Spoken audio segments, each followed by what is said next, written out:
Hello, my friends. This is Father Mirko from St. Joseph's Enfield, and this is the fifth Sunday of Easter. An American writer has just published a book called The Anxious Generation. Every newspaper, many newspapers are talking about this book, in which the author claims that the parents are raising up anxious generation. The reason why he claims that we are too protective, we keep them away from reality, and when they start facing reality, they become anxious. You may read this book, I think it's a good reading, so you can verify yourself if he is right. I am not a psychologist. I just try to interpret, understand the reality in the light of the Christian faith. So I would like to talk about anxiety and spiritual Christianity. Anxiety, my friends, is like salt and food. Too much is bad. Too little is bad as well, because anxiety keeps us moving, gives us a good push. St. Augustine, he says that the roots of all our problems, the roots of our unhappiness, is that we fall in love, we get obsessed with what does not last. Beautiful definition. The roots of our unhappiness is that we fall in love with does not last.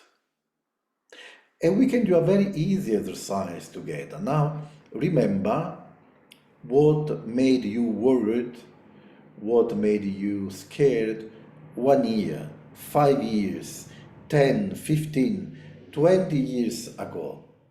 And now ask yourself, how much important are those worries today? How much important are those fears today? I believe that the answer of most of you will be very little or not important at all. Why? The reason is according to what Augustine says. 5 years, 3 years, 7 years ago, we fell in love with does not last. The Gospel of this Sunday, John chapter 15. Jesus repeats for 4 times the same invitation. Remain in me, remain in me, remain in me, remain in me. I wish to extend this invitation by saying, remain in him, remain in what is eternal, remain in what lasts. I want to propose you another spiritual exercise.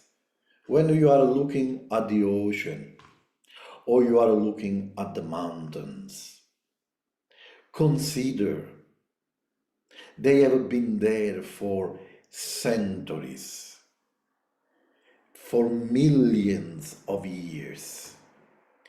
They have watched all the human affairs, all the humans' worries and fears. And where are those worries now? They all gone.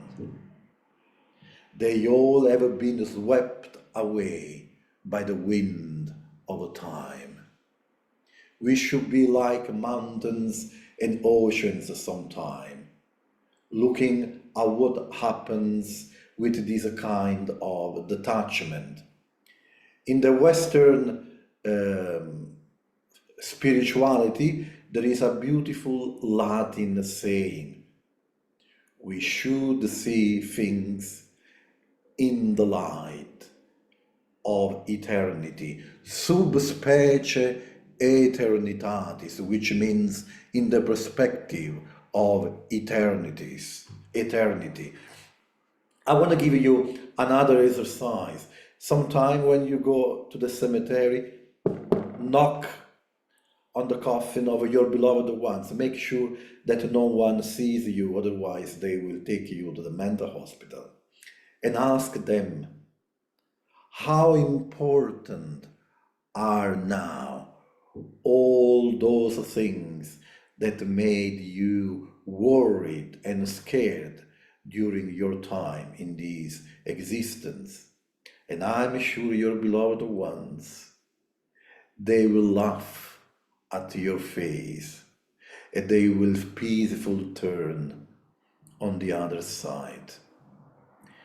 Australians have a problem. The problem today is the house. Buying a house, finding a house, getting the mortgage. It's a very much important, something very important for you. And I acknowledge that you made many sacrifices. But as a Christian, I also reflect on this. In 100 years, that house will be sold to people who will not know, they will not care about all the sacrifices that you have done. What will stay, what will remain is the good, the love, the compassion that you have spread in that house. My friends, I'm not saying that nothing is important. I'm not saying that you should not care about anything. I'm saying two things. First of all, save your spiritual energy for what really matters. And second, you really deserve peace and harmony. Do not allow things that do not last to jeopardize, to take away peace and harmony from your hearts. Remain in the Lord. Remain in what is eternal, in what lasts, because this is what really matters. This is Father Mirko. I'll see you next Sunday.